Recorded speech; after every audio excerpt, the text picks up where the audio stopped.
Ngiyanibingelela nonke ababukeli be-Blaqlife TV, ngiphinde nginamukele kuhlelo lethu esilibiza ngokuthi sikhipha izimfihlo. Igama lami nginguStufuza Dlangamandla Zulu, umgwenya Msofukazi umvuleni intokazi Mamkhize. Namhlanje ngivakashele ubhuti wami ozongichazela kabanzi ukuthi why azile la ekhaya namhlanje. Asike simuzwe ukuthi uthini. Sawubona. Yebo sisi. Kunjani? Siyaphila njani? Ngiyaphila, asikisi. Yebo. Alright. Enyameni ngi-right kodwa indaba isemoyeni. Yeah. Ubuya kuphi ngokuhlala? Ngidabuka khona ngapha kwamakhutha. Oh, okay. Yeah. So ubekwa yini ekhaya namhlanje? Sisi wami namuhla kunzima. Siyaphila sihamba ney'nkinga engey'bonakali uma uhamba endleleni uhlangana nomuntu. Isimo sami sikanje. Kusho ukuthi eminyakeni edlule bengithandana nomunye usisi yabona. Lo sisi kwabe ukuthi sesithola umntwana omuhle kakhulu naye. Ngesimo ke sokuthi umuntu uba namathize wakhe. Yes. Kwahamba kwafika la ekuthaneni ngoba mina ngumuntu obeza abantu abantu abaphezulu abazi izinto abakwazi ukuthi wenze izinto zenzeke yabo. Ase kuba ukuthi ke ngiba umuntu ogude kakhulu kwi-paperwork okwaziyo ukuthi a-create uyabona lezo zinto create mhlawumbe into engekho ibe into ekhona futhi ifike ibe valid noma ngabe kuthiwa iya-check endaweni. Ngiyakuzwa. So kwase kuba ukuthi ngiyazenza ngizenzele izinto kwakuthi makufika lana esigabeni sokuthi ekugcineni ngifuna imali ethe xaxa ngoba ngiyabona ukuthi iyenzeka lento futhi iyakwazi ukungiphilisa. Usolo umsebenzi ubulokhu wenza nje vele njengoba uthi ufuna imali exaxasha uthi uwenza umsebenzi kodwa uthola imali encanyana. Hayi bengingangenelisa ngazi noma mhlawumbe ngathi ukuthi bese ngazi vele ukuthi yona into engiphila ngayo yabona. Because i-paperwork ngikhandela abantu like iphume home affairs and stuff yabona. Ngikwazi ukuthi bayisebenzise babuye bangikhokhele. Yes, ngilalela ungaqhubeka. So ke kwahamba ku-desperation yami ngase ngigcina ngisebenzisa nezinto zikamama. Umawengane? Yebo, umawengane. Mangithatha i-idea yakhe ngase ngikwazi ukuthi ngiyovula ipolicy ngayo. Le policy lena ke ngakwazi ukuthi mangibuka isikhathi because i-aim yami bekuwukuthi ngikhande imali ethe xaxa yabona njalo nje. So mangibuka isikhathi sihamba ngabona ukuthi ayisivuthiwe vele sengiyakwazi ukuthi ngenze imali ngalokho. Uyena umtshelile? No, umama bengekho bengenalo ulwazi lokuthi kukhona ipolicy engale kwalena ekhona. Yakhe engazi. Yes. Oh, okay. Because into zakhe vele bengina-access kuzona sibe sinikezana konke mangukuthi ngiyayidinga into yakhe angize ngiyicele ngiyithathe endlini ngihambe ngiyisebenzisa ngibuye ngiyibeke yabo. So ngathatha i-idea yakhe ngafika ngavula ipolicy ngamfaka. Then kwasikuba ukuthi iyavutha ipolicy ngase ngahamba ngiyo-create as umuntu vele nawo i-access yokuthi akhanda amaphepha ayi-fake. Akukhanda lokho engikhandayo ngase ngihamba ngiyoclaim-ke as umuntu ngimclaimela as umuntu osehambile emhlabeni. Shuthi wenza i-death certificate? Yeah, sa-create lokho sisi wami. Yo. Kodwa-ke ngicela ungangeni into details ukuthi kahle ngahamba miphi imigodi kodwa ngayithola yona i-death certificate yabona. So isizathu sokuthi wenze kanje ingoba nakho ufuna ukuthi imali ibe xaxa kuphela noma naxabana nje indlela thizeni nosisi? Hayi kungaba khona lokho phela ukuthi wonke umuntu ebudlelwaneni kuyenzeka kube khona lokho abakubangayo kubuye kulungiseke kodwa lokho so inhloso bekuthi ufuna imali bekuyimali nje bese ngaxabene nakancane besihleli kamnandi nomama. So yeah. So le mali le mhlawumbe ubufuna ukwenzani ngayo? Bofuna isimo senu sokuphila sithuthuke noma mhlawumbe khona into obuthi uyijongile ukuthi ubheke kuyona ukuthi uyayifuna le mali mhlawumbe ufuna ukushada mhlawumbe ufuna ukulobola mhlawumbe ufuna ukwakha mhlawumbe ufuna imoto yini kahle isizathu esivalid sokuthi uzofune ukwenza imali kanje kulesi simo maqondana nje nalokho kokwenza i-death certificate umuntu ephila? La siswami besihlala endaweni engathi bengangenelisi yabona. So indlela besihlala ngayo bengekho right ngabe bengifuna ukuthi ngikwazi uku-upgrade for ingane ikhulele kwi-environment e-right yabona. Nokuthi ngikwazi ukuprovide isikhathi eside as ubaba wengane ikhule nje inaleso sithombe sokuthi ubaba uyakwazi ukungenzela. Nemoto ke futhi ngangiyithanda yabona. Oh, okay. Ngaleso sikhathi bengiyiwokhela ngigibele amatekisi kwase kufika lokho ukuthi no kumele ngizame indlela yokuthi ngithi upgrade.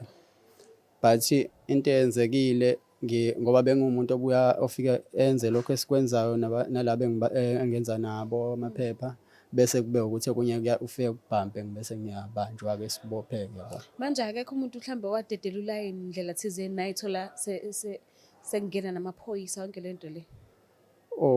Laphayana angifuni ukuqamba amanga kula amanye ama cases ebenzeka before. Kukhona nje omunye umfowethu esahamba sathola mase siphumile ukuthi no uyena obentekenteko wakwazi ukuthi abekhelese ekusebenzeni kwethu kwadisclose information ebengafanele wase kuba ukuthi isa backfire nakuthina. Waboshwa noma mhlambe wathola indlela thizeni sangena sonke. Oh, suphuma ngaphakathi? Yebo ngangena nje. So manje mawuqhubeka nempilo ke usuyayithola ke le mali le. Kwaba mnandi siswami. Kwaba mnandi ne? Kwaba mnandi. Uspend uwedwa noma uzenzile lezi zinto obuzenza? Nomndeni wakho lomncanyana. Okuningi kahle kahle enhlosweni yami bengifisa ukuthi ngikwenze lokho ngiclaim then ngimtshele uma yabo after isikhathi esithile because bengeze kubelula ukuthi ngisho ngisayenza lento because bengekho aware ukuthi mhlawumbe nangenza react kanjani yabona njengomuntu engimbulele phela kusho ukuthi kahle kahle ngimbulele. Ngimbulele ephila kahle. Yes ngambulele. So ngagcina ngiba nenkinga yokuthi manje na mangisuka mangabe ngisengiclaimile ngase ngiyasuka ngaba nesisindo sokuthi ngimbuke ngihlale naye ngibe ngazi ukuthi ngimfihlele lokho. Ngawo umuntu othi ngiyasuka ngiyegoli ngiyofuna umsebenzi. Wamshiya nengane? Yes ngathi ukubaziba isikhathi ngangabathinta naye edidekile ukuthi ngabe mhlawumbe ngifike ngaqhubekana ngoba benalo ufifana lokuthi khona into engibuye ngizenze yabo ezingekho emthethweni. Manje naye ngiyabona ukuthi wagcina ngangithinti ngoba bengekho sure noma ngingaphakathi mhlawumbe ngifike ngaqhubekana nokwami ngisengaphakathi noma mhlawumbe ngisengaphandle. So kodwa uyazi waboshwa? Awunalo ulwazi. Uyena futhi ube supportive. Wazi futhi ukuthi usuphumile noma akazazazi? Bengekho clear ukuthi ngiboshwe isikhathi esingakanani nokuthi ngiphumile noma sengaphandle. Okungenzeka mhlawumbe ukuthi uyitshela ukuthi usasejele. Njengamanje nje ngisho cause uyangithanda lo muntu yabona nami ngiyamthanda. Ngisho ukuthi uyitshela ukuthi ngaphakathi. The only problem ukuthi akazi ukuthi ngiboshelwe kuphi nanokuthi angafika kanjani azongibheka yabo. Ingakho engenalo ulwazi oluningi ngendaba yokuboshwa kwami. So manje usuhambile ke wayegoli uyayispenda le mali uwedwa ekubeni kodwa uyenze ngegama lakhe. Uyayithumela imali ekhaya noma uyababuka nje? Bayayiphilela nje. Kukhona isikhathi la engake ngenza ngoba benginenkinga yokuthi ucommunicator naye bengingesinda ngenxa lesingabe ngisichaza. So ngake ngathumelela omunye nje umfowethu angamazi mama. Ngase ngithi akangifakele le mali akwazi ukuthi ayisebenzise ngifakele lento senezitolo. Wase ke eyisebenzisa leyo mali leyo. Kwakuwumthanyana ke imali ethe kuba umthanyana noma kwakunzima ukuthi ngingalokho ngikwenza njalo lokho. So kwaze kwafika isikhathi sokuthi ngiyaboshwa ngaphuma. Ekuphumeni kwami ngase ngizama ukuthi ngoba imali isekhona ngangishayile lento zana imali ethe ukuthi xaxale phana. So ngakwazi ukuthi ngaleyo mali ngiyitholele into yokunyakaza okunamasondo ngabuye ngathola futhi nokuthi ngithenga umuzi khona eGoli. Ngabe sengakwazi ukuhlala khona ke. So inkinga yami yodwa angikhona ukukhululeka njengamanje ngithi ngizobhodla la. Angikhona ukukhululeka ngalento engayenza. Nanokuthi ikakhulukazi ukuspend imali ngidle ngingedwa ekubeni inhloso yami enganginayo ngalesa sikhathi kwakuwukuthi ngifuna ukuprovide for yena nengane. So sengifisa lokho. So singanani usuku leduze kwakhe? Uphelile u5 years kuyaphezulu mangaphazama. So umntwana wakho bokuthi uwondliwe ubani sonke lesikhathi? Okwamanje bengikhululekile kancane ngenxa yokuthi ngiyazi kukhona umnewethu owazanayo noma wengane yami. Igazi lakho? Yes umnewethu mfowethu engimlamayo nje. Okay. ubexhumana nomama, so ngiyacabanga ukuthi ngendlela akayithanda ngayo iy'ngane zabafowabo ukuthi naye mhlawumbe nginethemba lokuthi bebuye enze ama-means ukuthi ingane ibe right. Yabo. But angihlosile ukudicilela isithunzi sabantu besifazane phansi. Yeah. Ningangizwa kabi, ningangihlafuni, ningangi-attack. Ngiyayigulela mina nesifo sokuwa ngedlala. But abantu besifazane bayakwazi ukuthi athi ubabe wemntwana engekho. Angikaze ngikwenze, but baningi bekhuluma ngalokho ukuthi akubi yinto enzima ukuthola ubaba wengane omusha. So, what if uma wengane yakho wamshiya isikhathi esingaka ingekho imali omsendela yona, mhlampe ingenze ukuthi ingane useyitholela ubaba omusha. Njengoba ufuna ukubuya njengamanje uthola ukuthi usezikhomithe ngale ndlela ukuthi mhlambe esikhala sakhe asisezokuba khona. Ungayenzani uma kuza ngakuleyo side? Hey. Be honest. Kuthanda ukuba nzinyana lokho okubuzayo, kodwa-ke bayaye bathi akukho lapho amanzi lapha-ke makhona aphinde ame futhi, yabona. So unethemba. Hhayi, nginethemba elikhulu ukuthi uma wengane yami kunzima ukuhlukana nobaba wengane. Uma wengane yami indlela ebesiyiyona naye before kwenzeke konke lokhu, nginethemba elikhulu lokuthi cha, angabuyela mangabe nje as long as engixolelile kulokho esengikwenzile kuzobe sekulungile. So angalekeleleka kanjani? Because mawusushonile usune death certificate, angiboni ukuthi ID yasebenza because usuke ukwazi ukuthi awusekho. So angalekeleleka kanjani? Khona mhlawumbe indlela since wazi abantu abazabantu ongamsiza ngayo ukuthi izinto zibuyele esimeni.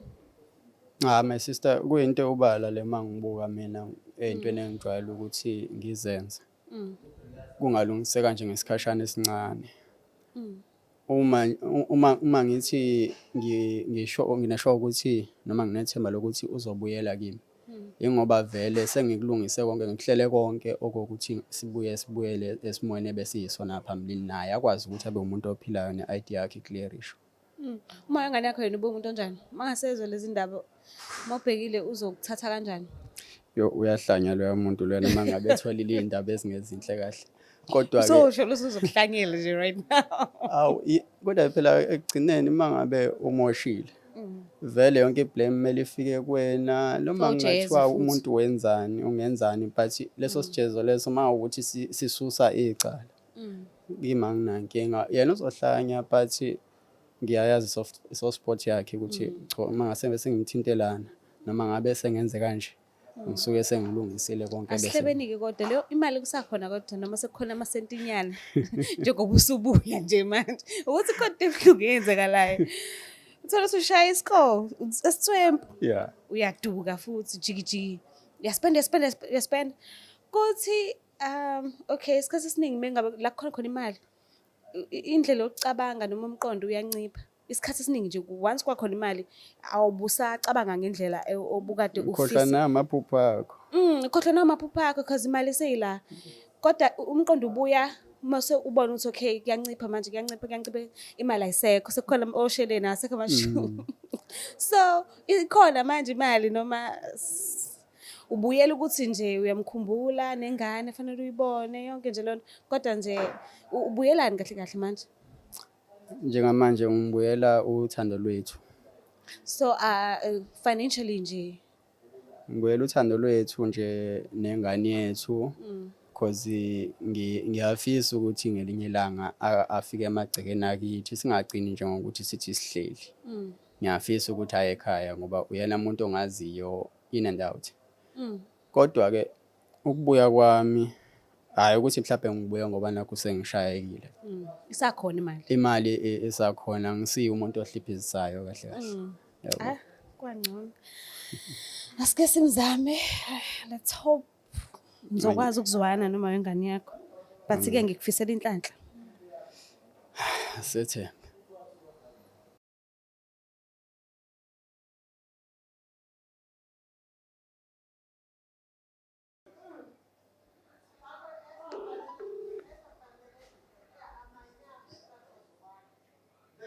Hello?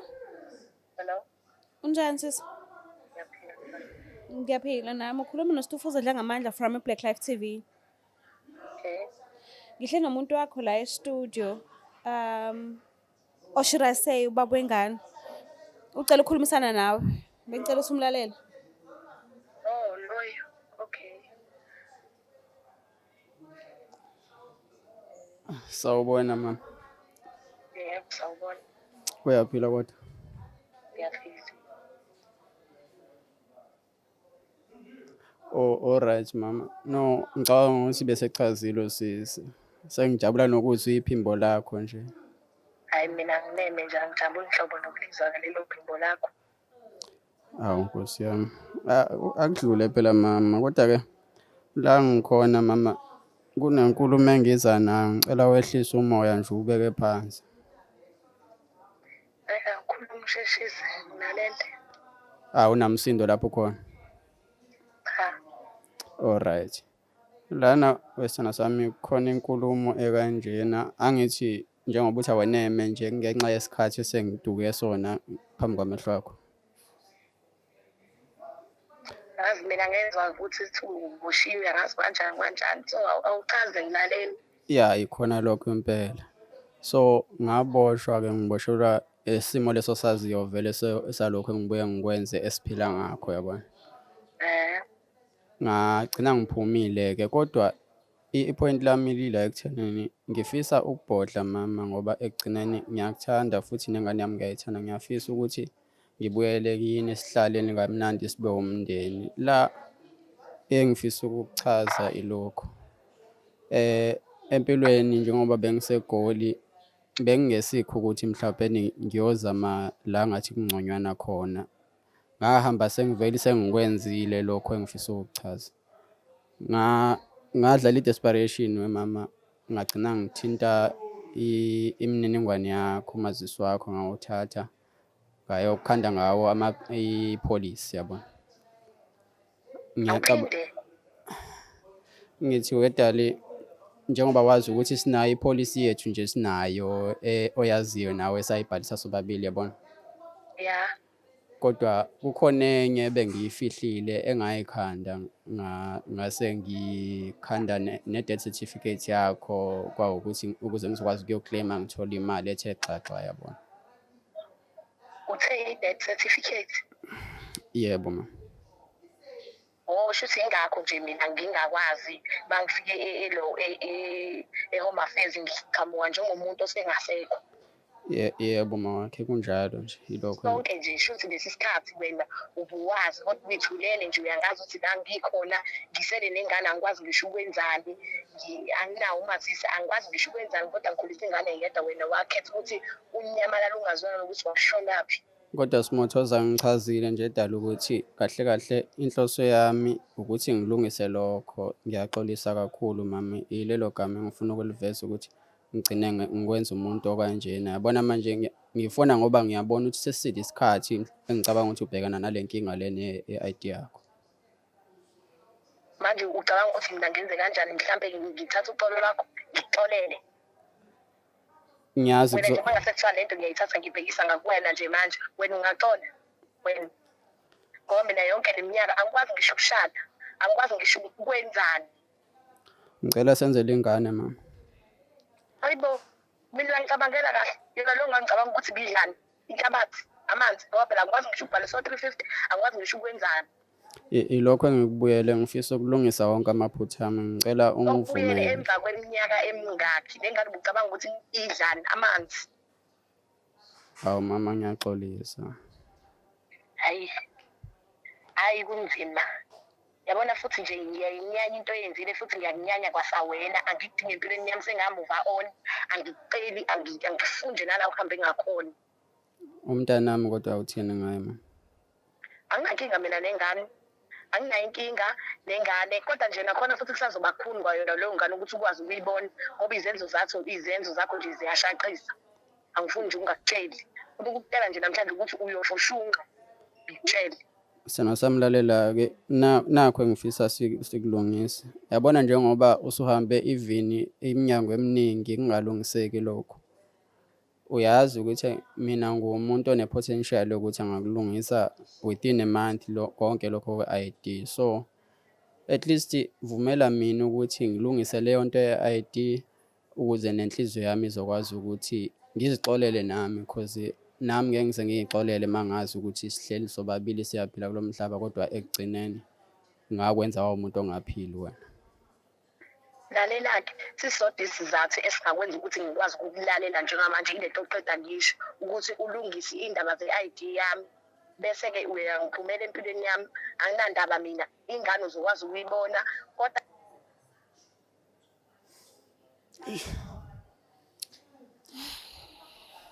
So uzizwa kanjani sikhulumile naye? Hey, uyavutha. Uyavutha. Njengoba bengishilo sisukuthi lo muntu lona umuntu omuhle impela, Kodwa ingelosi uqobo lwayo, kuphela akufuneka ukuthi uyithinte endaweni erong. Hey, akwenziwa mhlawumbe ukuthi uthukile okwamanje, mhlawumbe usazokwehlisa umoya, mhlawumbe usazokwazi ukukwamukela if kuwukuthi usuyakhulumisana naye. Hayi, Ngoba phela yena uyayidinga i-ID yakhe isebenza. nakanjani yabona, njengoba evuma ukuthi sikwazi ukuthi silungise indaba ye-ID, ngisane-chance yokuthi ngingakwazi ukufika ngikhulume naye njengoba sikhuluma kanje umlomo nomlomo, ukuze ngizokwazi ukuthi ngiyendlale kahle nenhliziyo yami, ngoba ekugcineni la efonini vele kuzoba khona lokho ukuthi akhushukelwe umoya engangiboni nokungibona. Ngiyathemba uma kwabona le mpandla nje uzovela uvuke okudala, yabona. Usho lokho ngaba kuqonyiswa ibandla. Uyayazi into yakithi nje ukuthi ingena ngayiphi indlela. So yini oyimisele ngokuthi okay, if uyakuvumela ubuye empilweni yakhe nomntwana, yini into oyimisele ngayo ukuthi ufuna uvale lo 5 years wonke kade ungekho kubona? Okokuqala ngifuna ukumeshela, ngimeshele engathi ngiyaqala nokumbona, ngibukise leya nto leya esasivele sinesizathu sokuhlangana ngayo kwayesekuqaleni. Ngifuna abone ukubaluleka kokuthi siqhubeke sibe umndeni, bese ngiyakwazi ukuthi ngishesheke ngenze istep esiyaphambili sokuthi ngivele ngimlobole. So ungangathini kubafowethu abahlanganisayo emakhaya, abahlanganisayo njengoba kade uhlanganisa ebenze lo msebenzi lo kade uwenza, kubona ungathini, kubona ukubaxwayisa noma ukubaphaphamisa noma nje ukubaluleka abasaqhubeka nabangakayimiseli nanokuthi bazi bayeke nangelinye ilanga ngoba basayibona imali, ungathini kubona? Imali yinhle uma ngabe uyithola futhi ungayijulukelanga nakangako nje, uye wathinta amalayini athile, wathinta abantu abathile bathinta ikhompyutha, wakwazi ukuthi kwenzeke izinto zenzeke.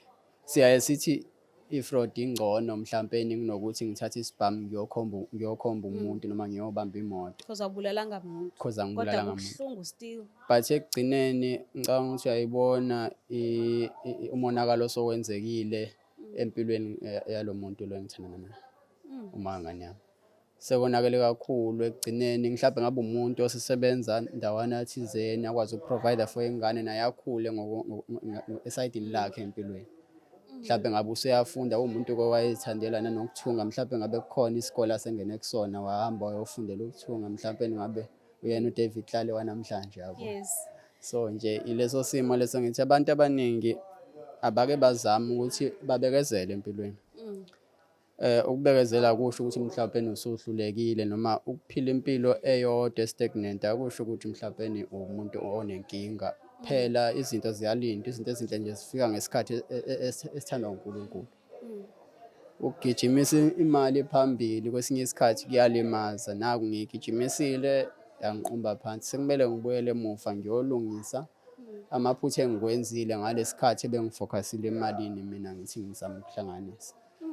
Sibonga kakhulu kodwa ukuthi usivakashele kuhlelo lethu. Let's hope ukuthi usizakele ngokuthi ukhulume naye usizi. Kodwa ngikufisela inhlanhla-ke masazoya kuyena, usawuqala phansi, umbona-ke manje ubuso nobuso, ngifisela inhlanhla.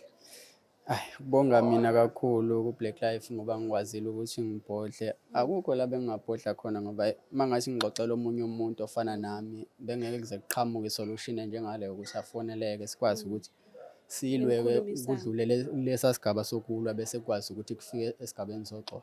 Ngiyabonga kakhulu. Niyayibonela-ke nani babukeli lapha emakhaya ukuthi uma ngabe kuthulile awusizakali, but khuluma. If ukuthi uyadinga ukuthi sikusize, ungaxhumana nathi kulezi namba lezo oyibona lapho eskrinini. Angazi ukuthi ngakubeka kanjani, but sebadinga abantu abashaya lo msebenzi lo awushayayo, kodwa ngendlela e-positive.